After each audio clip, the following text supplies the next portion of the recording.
on top of developing news right now, a triple shooting in New Haven, and we're learning this morning 2 people are dead. Police say it happened outside a New Haven apartment complex. Yeah, this marks the first homicide of the year in New Haven. Your reporter Anna Stansfield at the police department this morning with the latest from investigators. Anna, what do we know?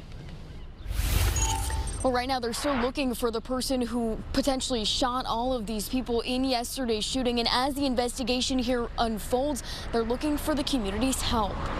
This morning, an 18-year-old from New Haven and a 21-year-old from Ansonia are dead after being shot outside of this apartment complex.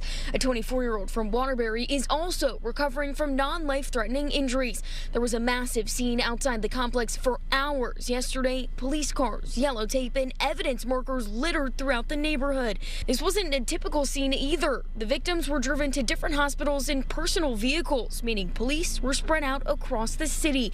And the rain added another challenge as they tried to work as fast as possible. With the rain, there's a little bit of haste of making sure that we preserve and collect evidence before DNA and touch DNA get washed away.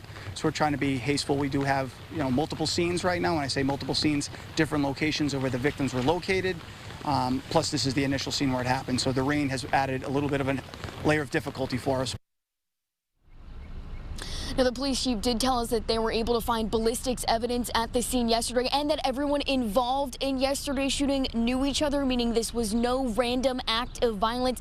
But as they continue their search for whoever is responsible, they're asking anyone who may have seen or heard anything about what happened to call police immediately. I'm your reporter live in New Haven, Anna Stansfield, Channel 3 Eyewitness News.